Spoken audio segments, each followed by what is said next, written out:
I'm recording this introduction on January 8, 2025, when fires in Los Angeles have been burning out of control. My heart goes out to everyone who's experiencing loss this week, especially so many members of the documentary community.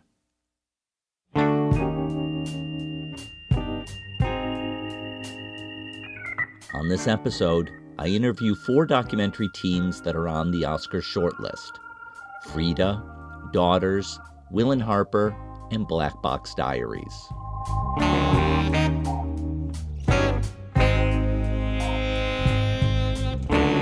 I'm Thom Powers, and this is Pure Nonfiction. This is the second of 2 parts, recorded in front of a live audience in New York City last weekend. Our first film is FRIDA, about the Mexican artist Frida Kahlo, directed by Carla Gutierrez. Last spring, I interviewed Carla on episode 177. This was her directorial debut after a long career as an editor. For FRIDA, she recruited the esteemed editor David Teague as a consultant. David joined me in New York, along with the Mexican animator Renata Galindo, who used Frida's paintings as a storytelling device in the film.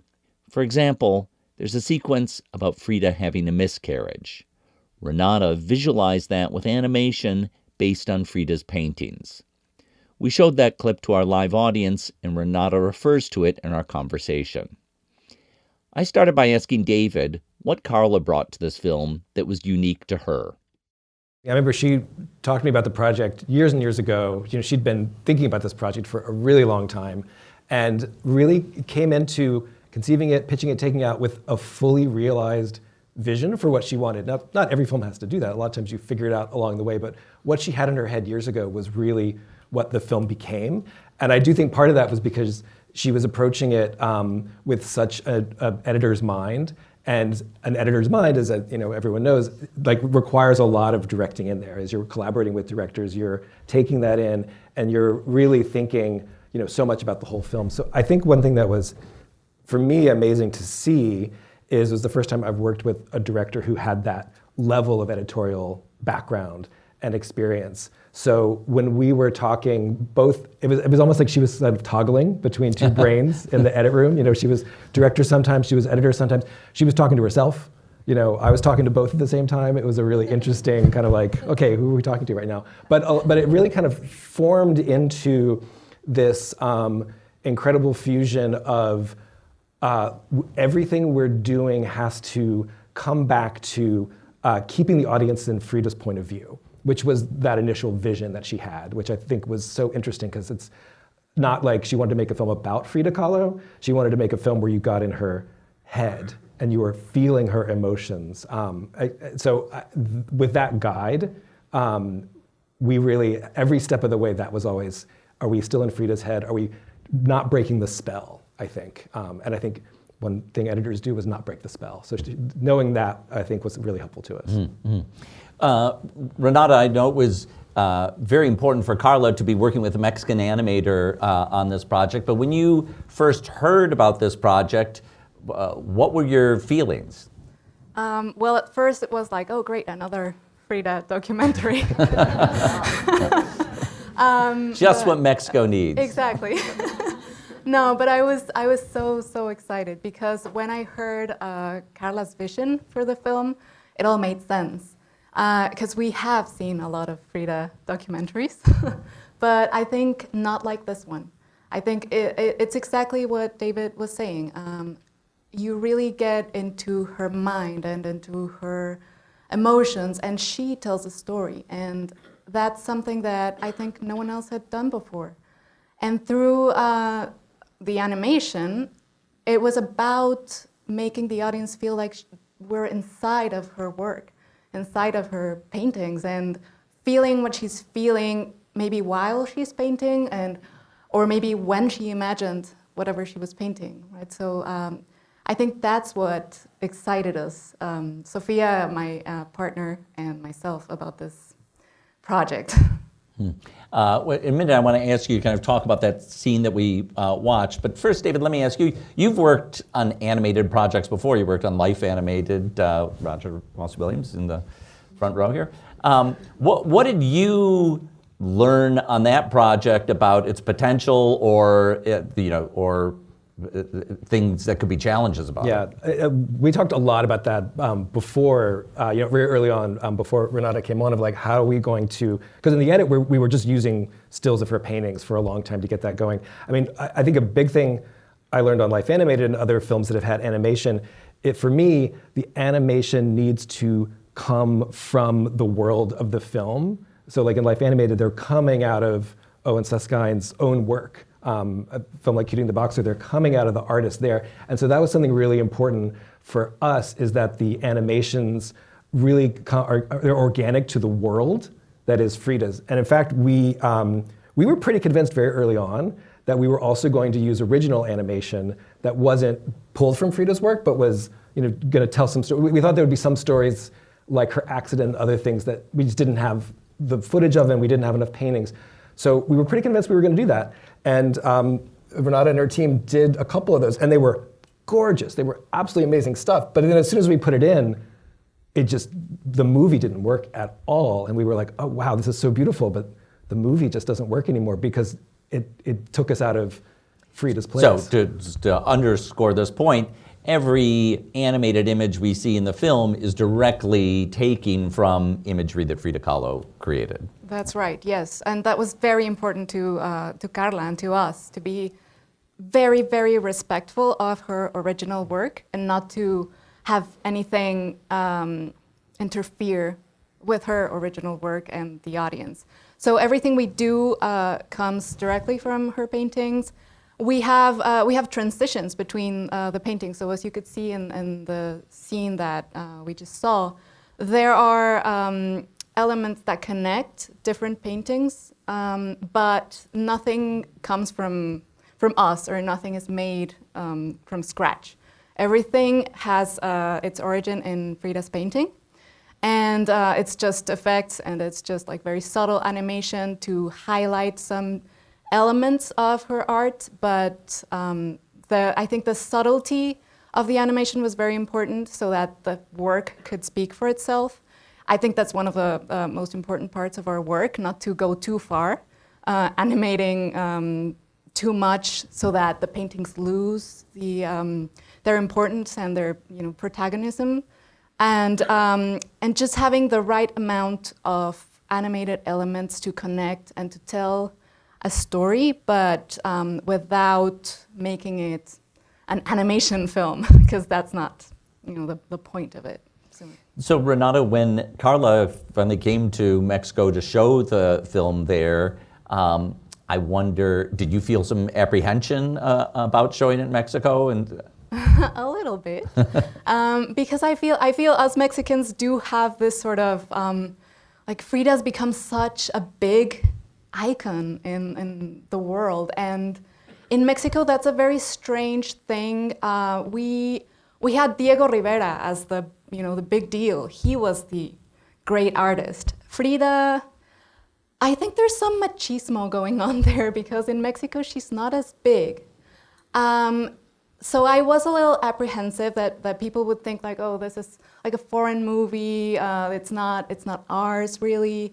But amazingly, I think people understood that Carla was so respectful of our culture, of our history, of having a Latino-Mexican team work on the film so that it really is authentic, because we all come with this background of knowing Frida for our entire lives. So it's not just we did some research and this is a film. We actually grew up knowing about her. So I think that makes a big difference. And I think the Mexican audience could sense that. It was great to see that people really connected with the story. And it's a universal story in the end. It's not a Mexican story. It's something that applies to women around the world, to queer people, to just anyone who feels a little out of place in the world, and who wants to have power that they can't get. So, yeah, I think Mexican audiences could just feel everything that we wanted to make them feel. So that was great. David, as you and Carla have watched the film reach audiences, what have you seen? In what ways have you seen it connecting with audiences? Yeah, it's been amazing, especially watching it in different countries. We took it to England and showed it at the Tate Modern. We showed it in Denmark and taking it all over the US. What's, I think, astonishing is after each one, because FRIDA is such a global icon, everyone has some kind of connection to her, but everyone has been coming up saying, I didn't know her at all. And this is the first time I've known her. Or people who had really done a lot of, had read her biographies and loved her, and they knew her in many ways, and they said, this is the first time I've actually felt like I've seen a film that showed me the FRIDA that I knew was there. So I think that's been really amazing to see kind of across. But yeah, I mean, it's very intersectional, and so different people, we've had some people who have come up and they're like, it's just amazing to see a film that's sort of showing something that doesn't get talked as much about FRIDA as someone with a disability in an ableist world. I think a lot of people haven't really seen her just total disgust and condemnation with the chattering classes and the gatekeepers of the art world and the men in power and all these different pockets. And she was so brutal and incisive and right in the way she talked about that. And elevating that side of her more political side and her communism is also something that gets polished away with the icon. Renata, as I wrap this up, do you have a favorite scene in this film? Oh. I think probably the one we just watched. And that's because I think usually animation is associated with funny or light moods. And I think in this particular scene after the miscarriage, we were able to bring out with animation some of the darker feelings and some of the more sad and despairing moments of FRIDA's life. And I think it works in a way that's not that common for animation. So that I feel like that was a success for us. And I really enjoyed working with her paintings. It was just such a joy. And what was the collaboration between you and Carla like? Because it's a big thing for a director to give up so much of the creative process to someone else. I mean, I guess with directors, you're always engaging those kind of collaborations. You give up a certain process to the editor, to a composer, but you were certainly a very big part of this film. Yes, and I'm very thankful to Carla for letting us, be creative in our own way. We worked very closely with her. We had very long and deep conversations about what we wanted to show through the animations. And she was very clear about what she wanted to make the audiences feel. So I think with that, we were able to work freely in the sense that we knew what we were aiming for, and then we were free to use whatever elements we considered could, do that to the audience. So it was great that she just trusted us with, just do whatever you feel is necessary with this particular scene. And then she would maybe have us pare back a little bit or add something. But she was never, she was never controlling. And I think that's a great quality for a director. She knew that we were the animators, she trusted us and she trusted our work, and she just made us understand what she needed. And I think that was a great collaboration. So we each knew our fortes, so that was great.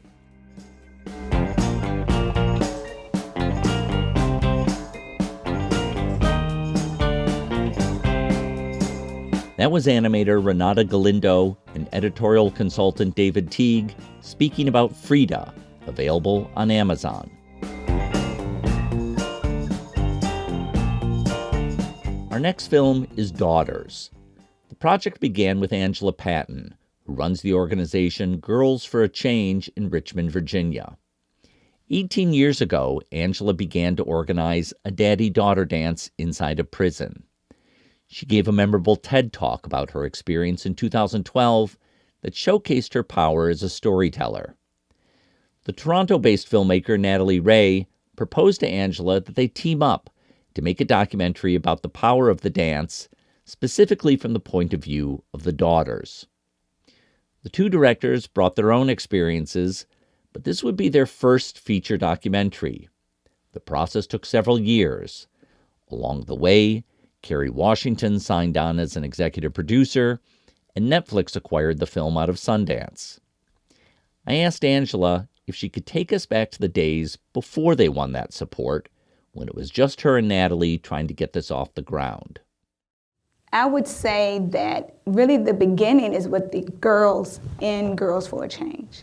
I did not think in a million years that I would be sitting here on the stage with you, because the goal was really just to make sure that their dream of being able to connect with their fathers that were incarcerated was a reality for them. And so when I had an opportunity to do the TED Talk, many filmmakers did approach me, like literally coming down the steps, and they all lined up, and it was like, this is a film, this is a film. And I'm like, who are you, and why is this a film? But, you know, and when I asked that question, they just wanted access to the jail. You know, they wanted to have this, how could I say, it's this fetish. They missed a part of what you were doing. Yes, a fetish to go in. So when Natalie reached out to me through an email, she wasn't at the TED Talk, she actually saw it on TED.com. She was the only one that really understood that this was the girl's story. And so I was open to the idea of just exploring what this could be. And what I understood immediately is that this was an opportunity to bring visibility to something that I realized so many people were in the dark about, and how the criminal justice system shows up and impacts our families. And so it became an idea around, let's just give it a shot.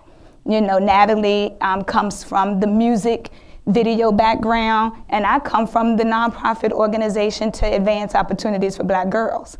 And so we both decided as two women, right, that really did not know what we were doing, but we knew something needed to be done.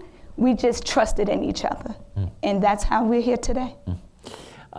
You had developed skills as a storyteller, I presume, probably as any organizational leader has to tell the story of their organization. Yes. And then you did it as a TED Talk, and for years in the making of this film, you've been doing it as a filmmaker. Yes. I wonder what you've learned, what storytelling skills or techniques you've picked up by doing this. Yes, great question. Well, I learned my storytelling from my mother. Not from being a leader of an organization, because I went to a Southern Baptist church. And my mother said, you will get up in here today and do the morning announcements.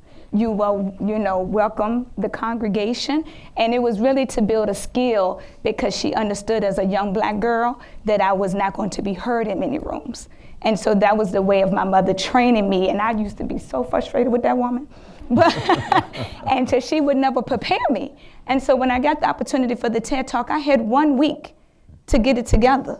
I was a fill-in, because someone had to drop out. And someone said, I heard you did a dance. Would you be interested in this TED Talk? And so I actually applied that skill set about staying ready.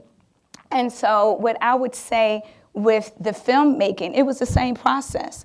You know, I really didn't know what I was doing, but I had the courage to learn and try, and to unlearn what I thought storytelling was, because my storytelling is through writing, because I have a book as well. My storytelling is getting up, you know, on a stage and sharing the amazing opportunities that Black girls can do, and that we should allow them to be able to experience. And so Natalie introduced me to a way that it could be, you know, broader, right, and the power of that. And what I learned was that I enjoy editing. You know, I really was like, this is so cool. And so I was asking questions about how to work with the colorists. And then I saw that a skill set that I already had could be applied in a different platform. And so I really look forward to what's next. Yes. Well, we look forward to seeing what you do next. I had heard that the daddy-daughter dance during COVID, for understandable reasons, you know, kind of slowed down as being a tradition, and yes. Was harder to make happen. Where is it today? Yes, great question. Well, I will say I'm excited that I have 5 Date with Dad programs that actually will be facilitated by Girls for a Change, the Date with Dad program, in 2025 because of the film. And, y'all got to clap for that. All right. And I'm going to tell you why you're clapping, because people see the statistics. If you've seen this film, and it's 95% of the fathers have not returned to the jail or prison. And people would ask, well, why isn't it everywhere? And I said, because people didn't know. But this film has allowed us to bring this to so many people's living rooms, community centers, schools, other jails and prisons, and they want to replicate the model now. And one who will be returning is the Washington, D.C. jail. They not only want to make sure that they bring back the Date with Dad program, but because of this film, now they have 10 family strengthening and reunification programs, because this was a model to do more. And that's what you call impact.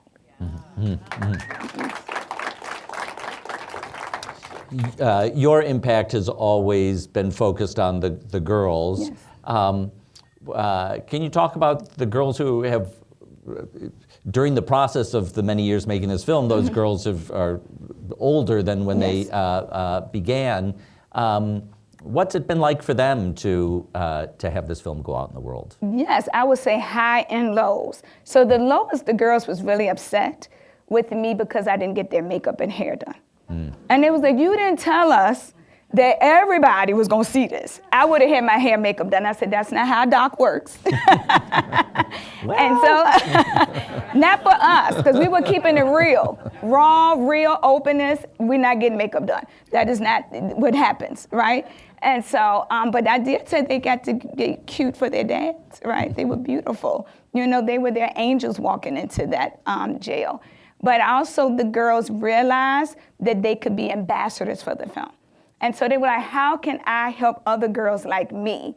And they also shared with me that this was actually therapeutic for them. Because not too often do people ask Black girls specifically, what do they need?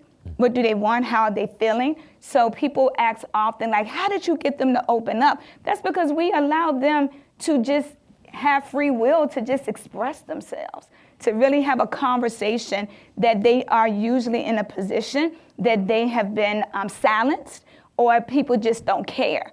And so they felt that it was an opportunity for them to really use this doc as a healing tool for them, and to start to have conversations and be comfortable in rooms and really have an active listener. The camera was an active listener, because it's not also often that girls will share this with their friends, or even in a home. It's something we don't really talk about, because there's a lot of stigma and shame with that. And so they realized that they are heroes, or what should we say, shiros, right? And so I'm really proud of the girls for not seeing it as traumatic, because people have been angry with me, like, I cannot believe you let those girls go into that jail with their fathers. And I said, well, you have to address the trauma by showing up in it. And then it allowed everyone to take a moment and pause in this celebratory event to understand that they needed to get to the heart work. The heart work is really understanding that you need to do better, especially now that you know better. You've created this powerful tool for us to have an insight into what incarceration does in this country and the ripple effects it has Yes. on other people. It's an aspect of our society that most people, it's easy for them to ignore. It's easy Yes. for them to shut out. What are the conversations that you hope can keep on happening around families who deal with incarceration? And we're living through a political moment where it feels like those conversations may be harder to have, but where's your energy at? Yes, well, I think that if we did not do this film right on time, that conversation would have been harder to have. But when you are in that hard conversation, show them this film. And then I believe it's a little easier, because the community has told you what it needs. These are real people dealing with real issues. And so I'm really grateful that it did take 8 years, because it's right on time. You know, right on time. And so I'm excited about that. And what do I want to happen? I want people to vote for the interest that matters to you and other people that may be dealing with incarceration. You know, the heart of all of this work that I believe most of us do in community oriented work is really, the foundation is family. You know, it is the future, right? And so if we continue to disrupt and destroy and break the hearts of young people, what does the future look like, right? Because they cannot fully show up if they continue to have to deal with so much harm.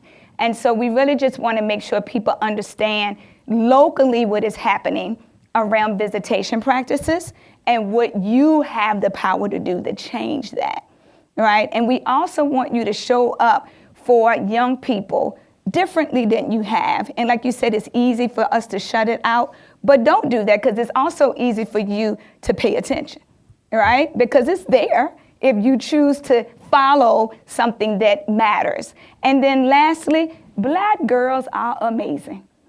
So it is time to stop thinking that they are not and give them a shot. We continue to see in our communities that Black women and Black girls are continually to be disrespected, and people don't think that they, you know, can show up fully. And these girls is why I'm here today, because they understood what they needed. And so I believe that this is a film and an opportunity for us to start listening to them and showing up for them differently than we've had in the past.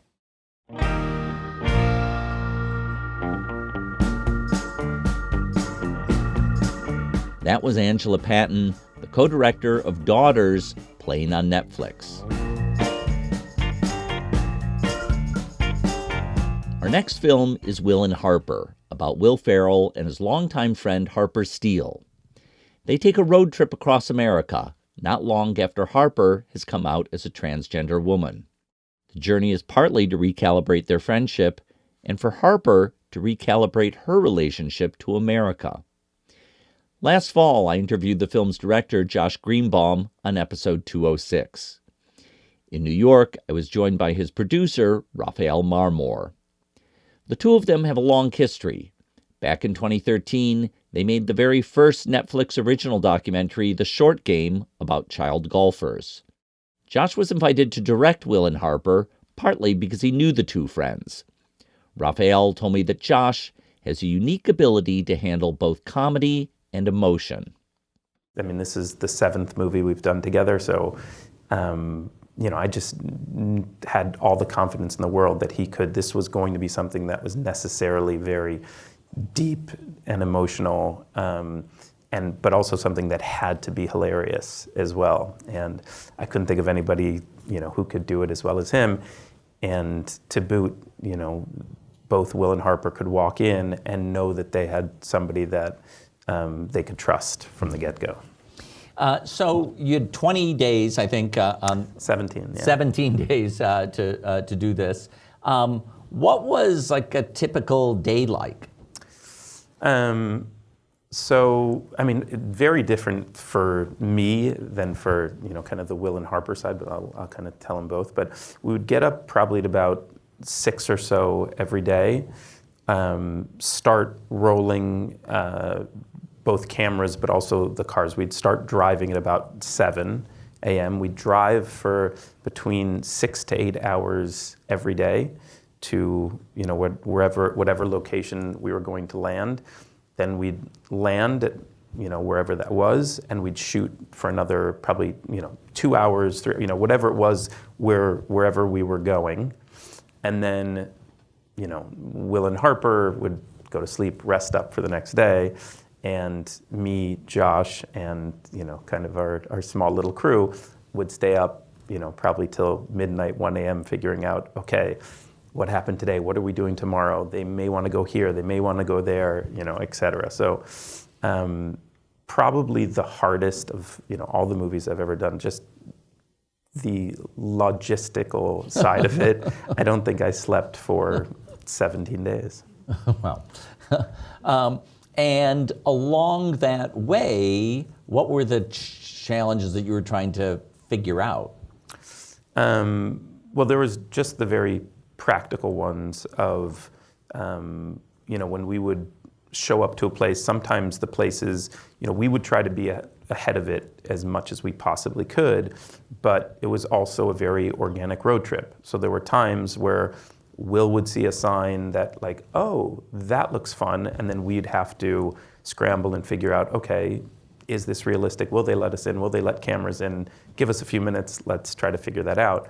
But in every situation, it was, how does this stay and feel organic? Where they're walking into a place where they're having a very real experience.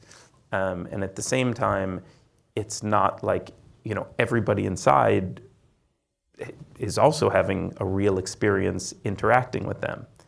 And with, we had 2 cameras on the shoot, so thankfully our camera operator and DP were very good at, blending into backgrounds, going into places where, they just weren't that noticeable as little as they could be.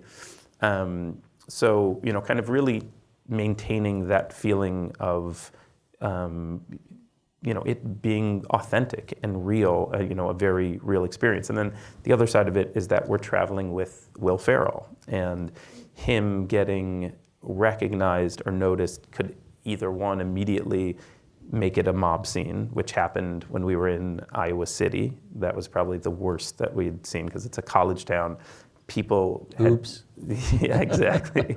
They would call friends, he was spotted in one place. There would be hundreds of people outside of a place if we were in it for So this kind too of long. idyllic situation of just these 2 old friends taking a trip across the country, there's some things that we don't see. A lot. I mean, we went to 3 different places in Iowa City. Great, kind of places that were very important to Harper. The college bar that she loved, that she wanted Will to experience and see various things.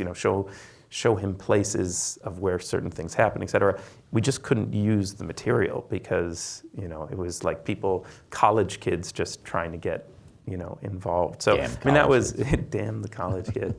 But luckily, we shot 250 plus hours, so we definitely had our choices. And actually, that's another thing just worth mentioning is that because it was we had one shot at it. So it was, we left New York, we drove to LA, we filmed every day in between.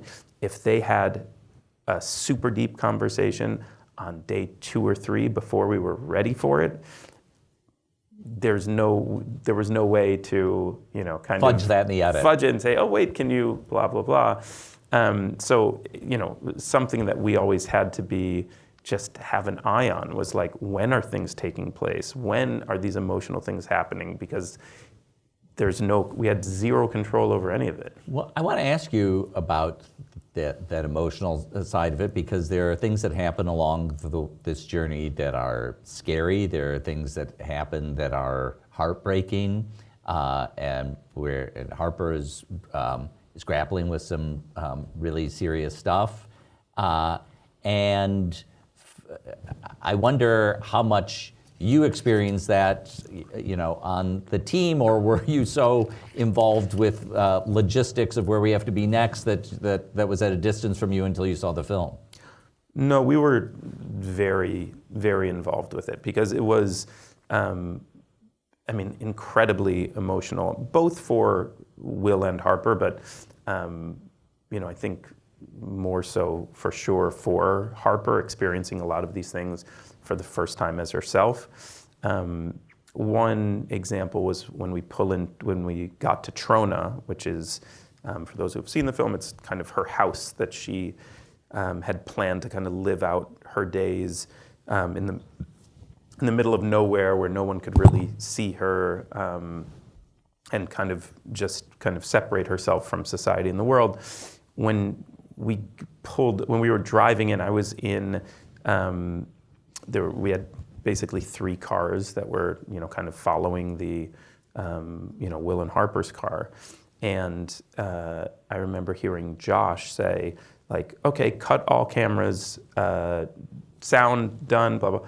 And I went out to Josh's car and he said, like, Harper was basically having a breakdown. Like, she just saw the house and we didn't know if we were gonna be able to film, if she was, you know, comfortable with us doing it. We kind of all took a break for about half an hour. And then she was like, okay, you know, we're here, so let's just try to do this.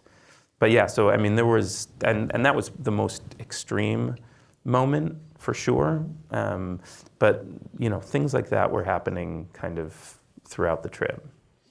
I mean, obviously, a power of this film is that you have the celebrity of Will Ferrell. Many people who might never watch a film about transgender experience will watch a Will Ferrell film, and it, you know, it came out in September, just as we were entering this extraordinarily ugly political season, where, you know, political attack ads using transgender experiences as their main point were prevalent in last few months. You know, what's it been like to kind of see the film out in the world when that's happening? Yeah, I mean, well, we thought this was, you know, kind of poignant, timely, and important when we were making it, but had absolutely no idea kind of how much more urgent and important it would become. I mean, the stat on those attack ads is the Trump campaign spent $250 million on anti-trans ads alone. This past year, there was 500 anti-trans bills proposed, and what the expectation is of what is going to happen starting in January, the number of those bills that are proposed and the number of them that are actually going to pass, you know, is going to be astronomical. So, yeah, I mean, I think like the urgency of this has only increased. And I think, you know, to your other point of, you know, people would watch this movie because it's Will Ferrell. If they knew, you know, separately from that, it would be a lot harder to press play on it. The other interesting stat that I learned, and it's not that surprising, is that I think the number is like 70% of people in this country have never met a trans person.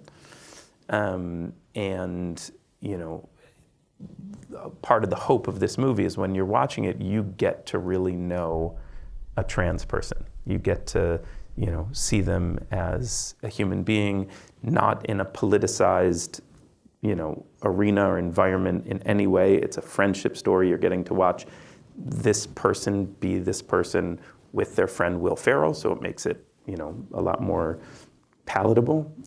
Harper also happens to be one of the funniest people on the planet, so she's very also easy. Helps. Yeah, it also helps. She's very easy to, you know, engage with and like from watching it. So that's another one of the, I think, big hopes of it, is that people, that 70% number will go down a lot. That was Rafael Marmor, the producer of Will and Harper, playing on Netflix.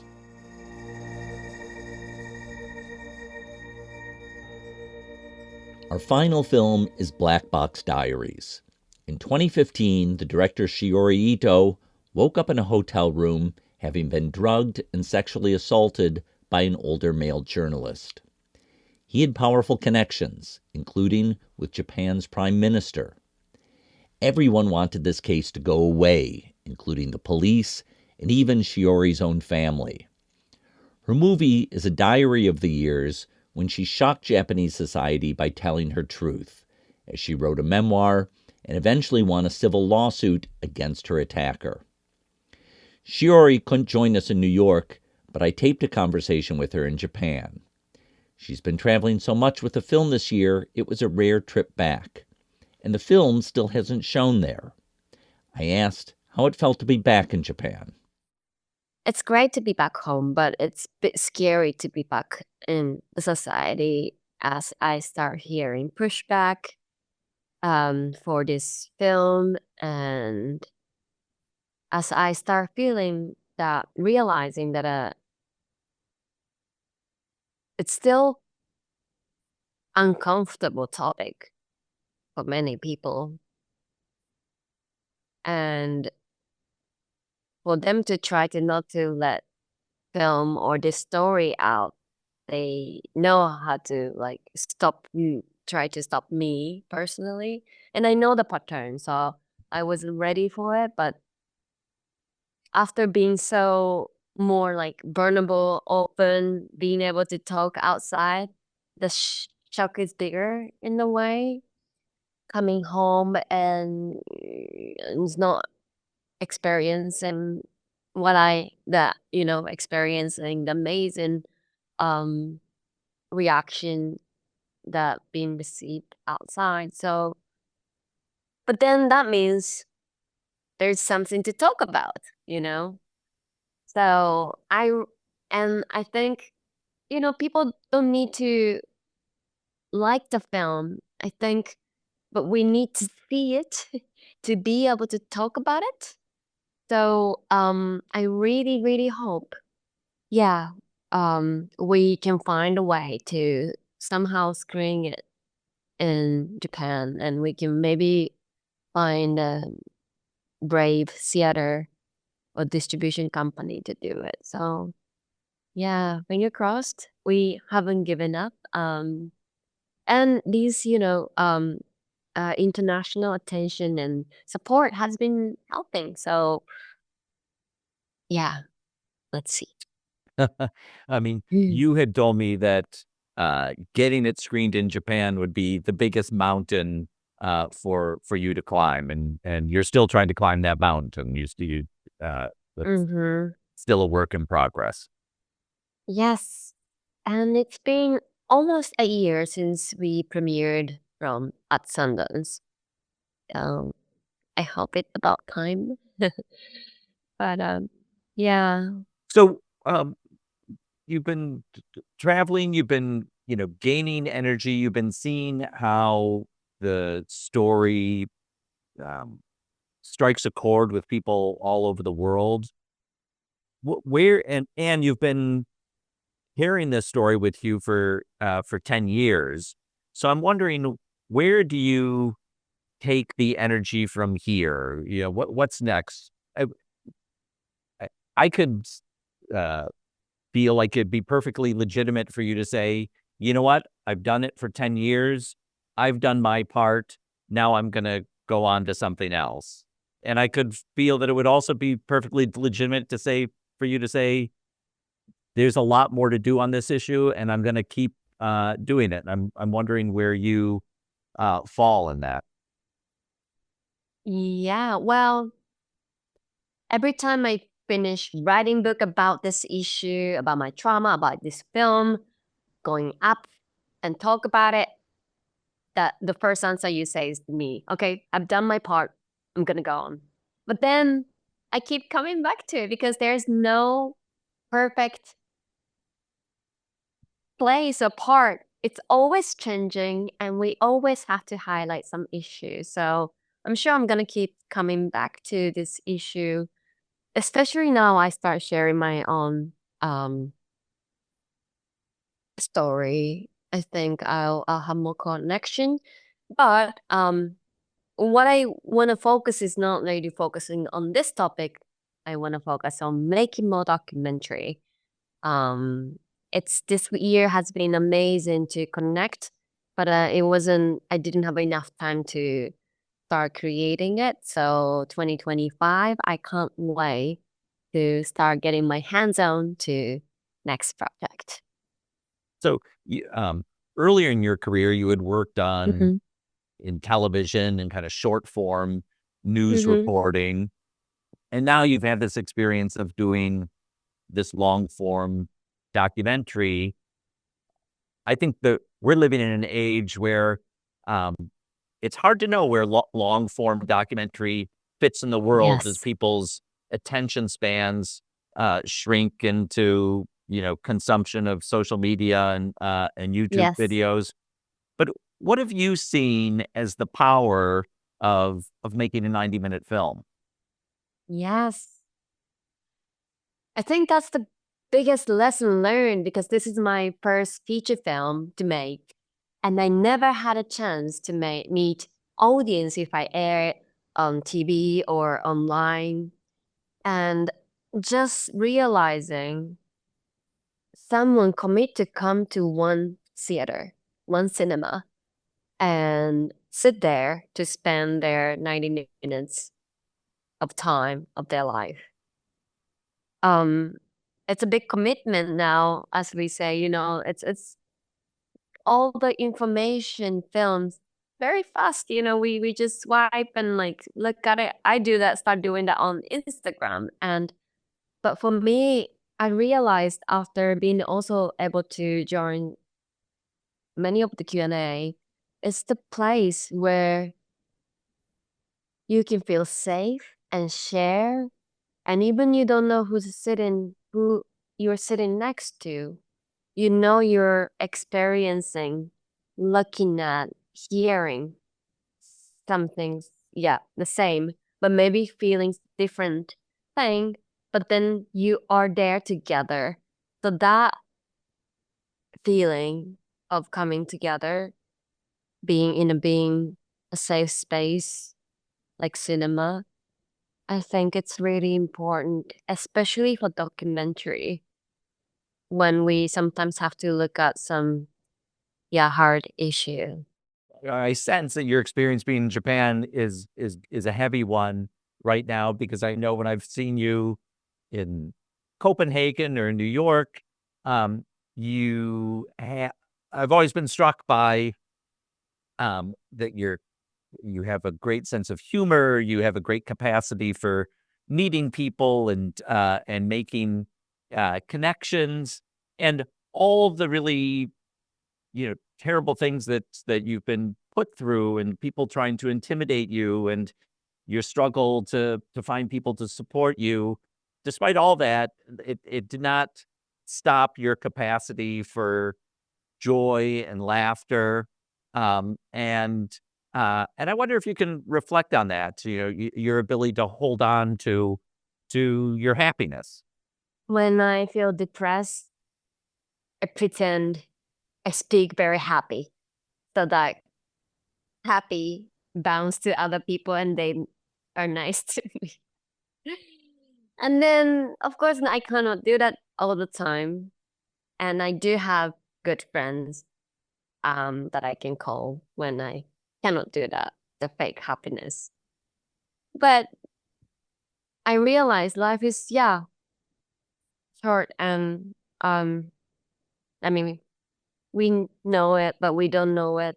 But especially working news, I think I experienced that a lot. And also, I had an experience living in a hospital as a kid as well, and going to the school in the hospital, juvenile hospital school. So I just think, we just got to do what we can do now. And it's been difficult, but I guess what can kill you make you stronger, right? So, we'll see. Hopefully I will keep it together again 2025. But I'm happy that I gave you that impression. Because thank you for telling me that, because me being in Tokyo, I was feeling like, oh my God, can I come back and live here again? So good to remind that part of me that Thank you. Well, we all have to find different strengths, wherever we are, and being back home is often the place where we have to find our deepest strength. Yes, and watch a great film. I think that's one of the things. I think I was so privileged to travel around, go to so many film festival, and meet the director and watch their amazing films. Like, it's like meeting Picasso in a watching Picasso painting at the same time. So it's been such a privileged year to see the creation, the passion all together. So I think that also, fed me a lot of energy. So I wish I can give it back to that next time.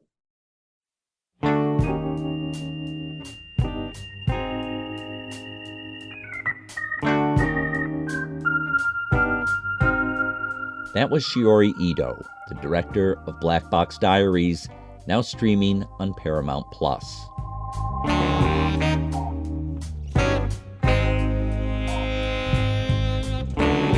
I want to thank all the filmmakers and guests who joined me in New York.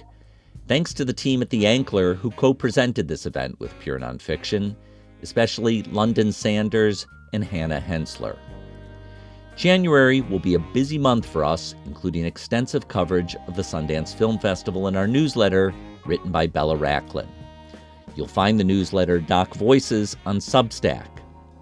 If you want to advertise to our 40,000 readers, send an email to listen@purenonfiction.net.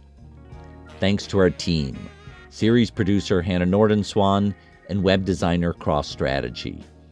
Our theme music is composed by Andre Williams, and our executive producer is Rafael Nehausen.